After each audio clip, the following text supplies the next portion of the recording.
No one can tell the future. Yet that's what Robert's team need to do to earn their money. Wasn't setting up on his own a huge risk? I was going to be 40 in 1992, and if I didn't launch my own business there, then I was never going to do it. I felt confident that I'd built a track record and a reputation in Asia, and I published my book the same year, The East-West Pendulum. So I felt that this was the place to start a business. Has it worked? And it's worked beyond my wildest expectations, because Hong Kong is a place to be an entrepreneur, and Asia is the place, you know, where the world is more and more focusing.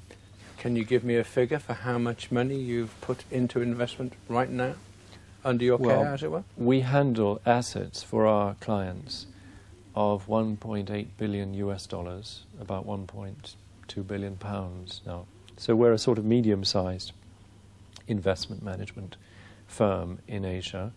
There are many much bigger firms out here, but since we're only 5 years old, it's a respectable total. But you're a small company. I mean, when you sat around that table, there's your team. It's the, you have a brisk meeting. Yes. You get that update on what's happening. Yes.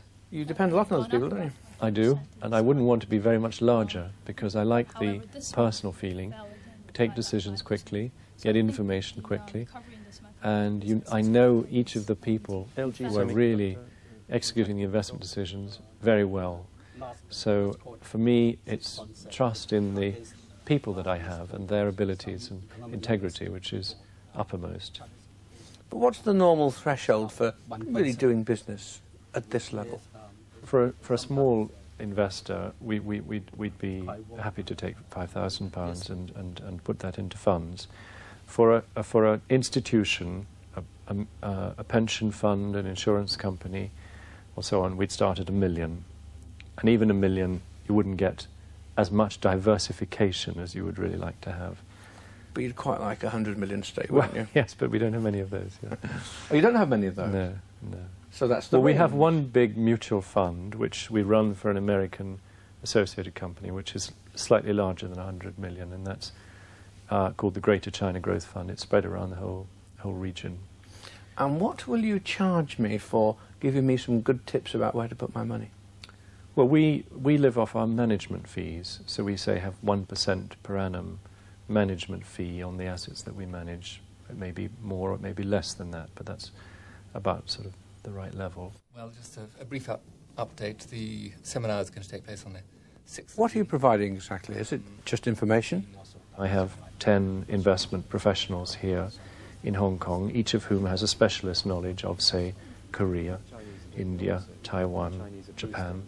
And you physically check that what you're investing is there? Yes, we do. Yes, I mean, my China analyst, MF Tang, for example, goes into China pretty well every week or 2 weeks. He goes to visit the plants, he goes to visit the factories and the companies that have, in many cases, come to list on the Hong Kong Stock Exchange. And 9 times out of 10, he'll come back and tell us, I wouldn't touch that one.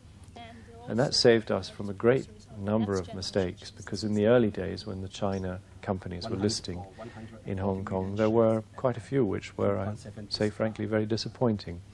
They're improving now, and I still believe that China's a great opportunity, but it's a high-risk, high-growth sort of opportunity. You have to be very selective and very careful, and I think I'm very lucky to have reliable Chinese partners who are trained as chartered accountants and know the language, know the culture, and can guide me, frankly, in what is a minefield. A mile from the skyscrapers, Hong Kong's Western District has a timeless Chinese feel. It's where curios and artefacts are traded. Some, not all, are genuine. Robert Lloyd George collects Chinese pieces of great antiquity and exquisite craftsmanship. How are you? Are you fine? Thanks. Thank you for coming. Anything new? Take a look. We have got 2 new pieces today. Oh, good. Please come in. Oh, it's nice and cool after the hot weather outside. Yeah, these are the 2 pieces which I would like to show you. And I bought it today. That's become a really consuming hobby for me, in the last few years that I've lived here. And does that help you, that historical appreciation, does that help you in your look at the future? I've no doubt that it's helped me in my career here, because there are many British people who come out here and don't make Chinese friends or don't appreciate Chinese culture. And I think it's very important to break down the barriers and actually cross that bridge. And one of the ways of doing it is showing your appreciation of somebody's history, culture, even language. And I think in the future, as Hong Kong becomes more Chinese and part of China, it will be important, even more important, not to be a colonialist, but to be, you know, one who is genuinely interested in this extraordinary nation which has had 5,000 years of continuous civilization. And I feel there's no doubt we can learn a great deal from them, as indeed they can from us. How important is what is going to happen on your doorstep? Do you mean June 30th, or more generally? Or no, the growth that you're forecasting. Yes. The growth that you're forecasting, okay. the turnover, the revolution, really. We're talking about a revolution of a kind. Yes, it matters enormously. And I always say every young person from Wales, Britain or the West should come and see Asia for themselves, because this is the future. This is what we're going to be dealing with in the next 2 generations, I would say.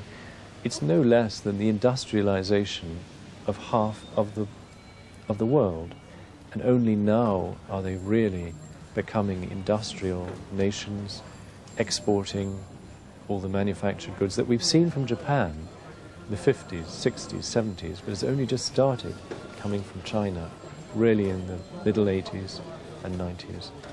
And it's obviously, when you think of the size of it, China's 10 times bigger than Japan. It's going to go on for much longer. It's going to have a much bigger impact.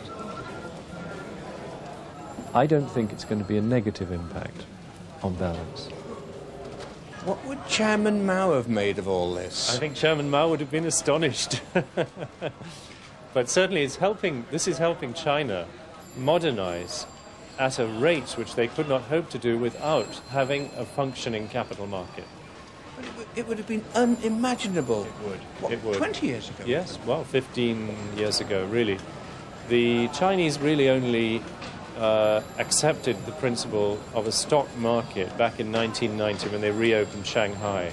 I think they'd always been interested in what we were doing in Hong Kong, but it was really after that, so only in the last 5 or 6 years, that they've really started to use the Hong Kong Stock Exchange as a place to list companies.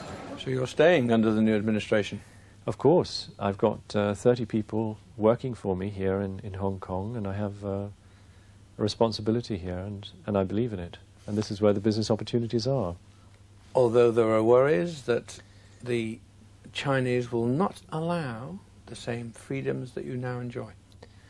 That's clearly a concern. I mean, let's not fool ourselves. They don't have the same ideas that we do about law, human rights, democracy. And I don't think we can expect those things to continue in Hong Kong. What they are apparently now saying is business as usual. Everything that is needed to maintain Hong Kong as the business centre for China, the financial capital of China, will be supported.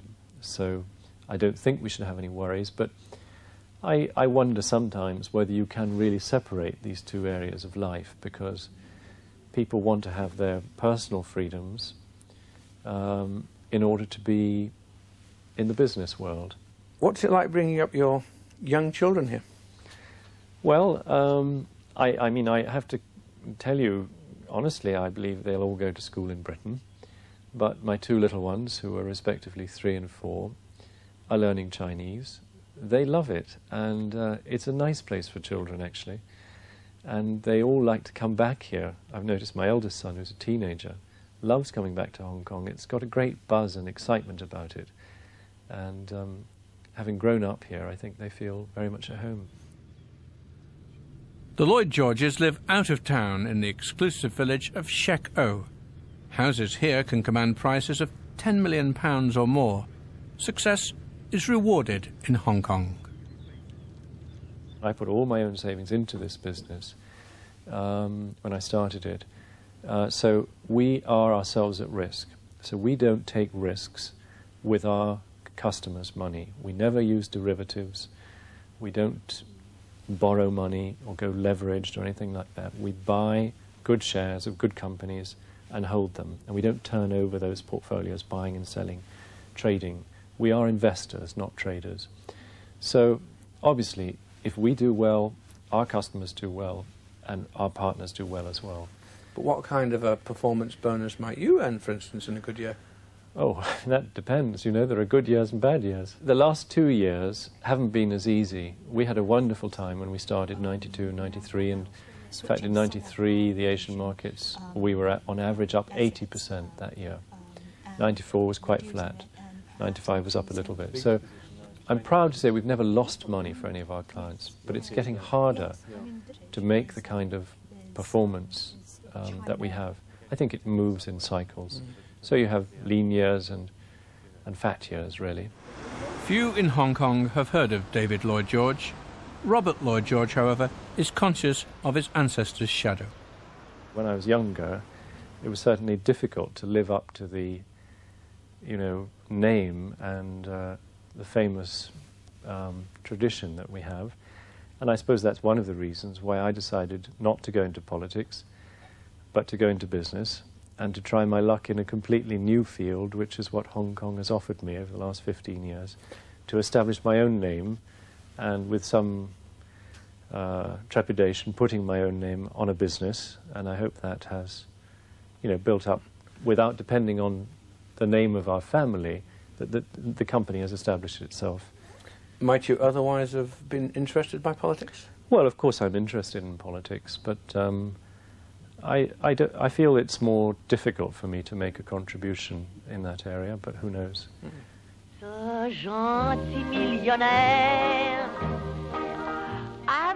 And that was the last in the present series of Welsh and Wealthy. Next week at 10:40 on HTV we have the first in a new series of our acclaimed Sherman plays.